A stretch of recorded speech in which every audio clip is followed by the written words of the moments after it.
शहर के किनारे पर एक अकेली इमारत खड़ी थी, एक पुरानी फैक्ट्री जो लंबे समय से परित्यक्त थी और किंवदंतियों में डूबी हुई थी। इसके जंग खा रहे दरवाजे हवा में चरमराने लगे और स्थानीय बच्चे एक दूसरे को इसकी ढहती दीवारों के पास जाने की हिम्मत करने लगे। फैक्ट्री बीते युग का अवशेष थी, एक ऐसी जगह जहां अजीब घटनाओं की फुसफुसाहट घने कोहरे की तरह हवा में घूमती रहती थी, जो अक्सर इसे घेरे रहती थी। सत्य की प्यास रखने वाली एक युवा पत्रकार लीला ने एक कहानी के लिए कारखाने की जांच करने का फैसला किया।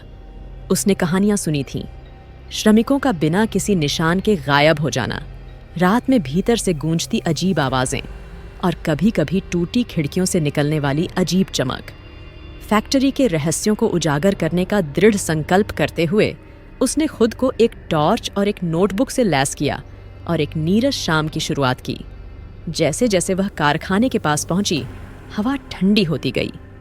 धातु का गेट, जो ऐसा लग रहा था जैसे वर्षों से नहीं हिला हो, एक तेज कराह के साथ खुला, मानो उसे अंदर आमंत्रित कर रहा हो। लीला का दिल तेजी से धड़क रहा था, लेकिन वह आगे बढ़ी। उसकी टॉर्च की किरण अंधेरे को चीर रही थी। अंदर जंग लगी मशीनरी और मलबे की भूल भुलैया थी। फर्श पर लंबे समय से भूले हुए उपकरण बिखरे हुए थे। हवा में क्षय और अनुपयोगी गंध आ रही थी, जो इमारत की परित्यक्त स्थिति की स्पष्ट याद दिलाती थी। वह अपने परिवेश का दस्तावेजीकरण करते हुए विशाल खाली हॉलों में घूमती रही। उसकी टॉर्च टिमटिमा रही थी, जिससे दीवारों पर भयानक छाया पड़ रही थी। अचानक उसने एक धीमी लयबद्ध गड़गड़ाहट सुनी, जैसे दूर से ढोल की थाप सुनाई दे रही हो। ऐसा लग रहा था कि आवाज फैक्ट्री के भीतर से आ रही थी, जो उसे और भी अंदर खींच रही थी। प्रत्येक कदम की गूंज जोर जोर से गूंजती थी, जिससे उसके भय की बढ़ती भावना और भी बढ़ जाती थी। लीला उस स्थान पर पहुंची जो कारखाने का हृदय प्रतीत होता था। ऊंची छत वाला एक बड़ा गोलाकार कमरा। केंद्र में एक विशाल प्राचीन मशीन खड़ी थी, जिसका उद्देश्य लंबे समय से भुला दिया गया था। थपथपाहट की आवाज अब तेज हो गई थी, जो धातु की दीवारों से होकर गूंज रही थी। उसने फर्श के बारे में कुछ अजीब देखा। कंक्रीट में खोदे गए जटिल प्रतीकों की एक श्रृंखला, जो एक बड़ा भयावह पैटर्न बना रही थी। प्रतीक एक अप्राकृतिक ऊर्जा से स्पंदित हो रहे थे, जिससे उसकी त्वचा रेंग रही थी।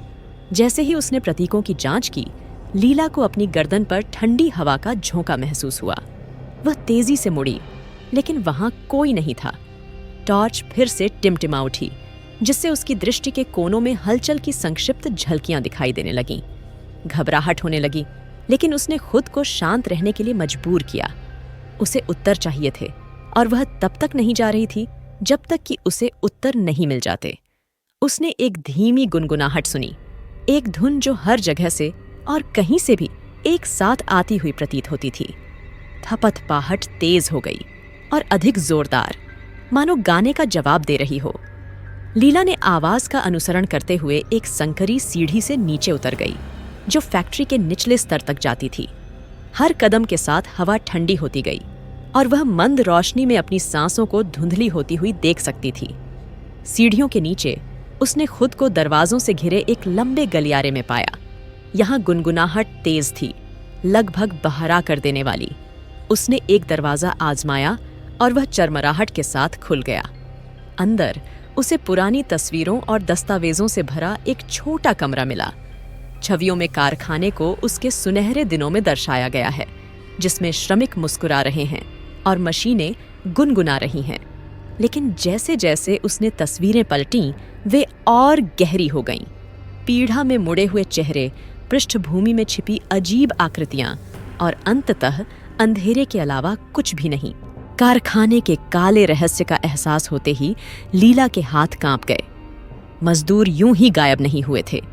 उन पर फैक्ट्री की दीवारों के भीतर रहने वाली किसी प्राचीन और दुष्ट चीज ने कब्जा कर लिया था। प्रतीक, थपथपाहट, गुनगुनाहट, यह सब एक अनुष्ठान की ओर इशारा करता है, जो इस द्वेषपूर्ण शक्ति को बुलाने और बांधने के लिए किया गया था। भागने के लिए दृढ़ संकल्पित लीला कमरे से बाहर निकलने के लिए मुड़ी, लेकिन दरवाजा जोर से बंद हो गया। गुनगुनाहट एक गगनभेदी दहाड़ में बदल गई और दीवारें उसके करीब आ गईं। उसकी टॉर्च बुझ गई, जिससे वह पूरी तरह अंधेरे में डूब गई। वह अपने फोन को टटोल रही थी, रोशनी के किसी स्रोत की तलाश में थी। जब वह आखिरकार इसे चालू करने में सफल हो गई तो उसे एक ऐसा दृश्य देखने को मिला जिसने उसे हिलाकर रख दिया। उसके सामने एक आकृति खड़ी थी। उसके चेहरे पर भयावहता का विचित्र मुखौटा था। आंखें अप्राकृतिक रोशनी से चमक रही थीं। उसने एक हाथ बढ़ाया और लीला को लगा कि कोई शक्ति उसे अपनी ओर खींच रही है। वह चिल्लाई, लेकिन कोई आवाज नहीं निकली। फैक्ट्री ने एक और शिकार का दावा किया था। अगली सुबह फैक्ट्री एक बार फिर खामोश हो गई। उसके गेट बंद हो गए और चारों ओर घना कोहरा था। शहर एक और लापता होने की खबर से जाग गया, जो अनसुलझे रहस्यों की लंबी श्रृंखला में नवीनतम है। और किंवदंतियों और भय में डूबी फैक्ट्री हमेशा की तरह बनी रही, शहर के किनारे पर एक अंधेरी, भूली हुई जगह, अपने अगले शिकार की प्रतीक्षा में।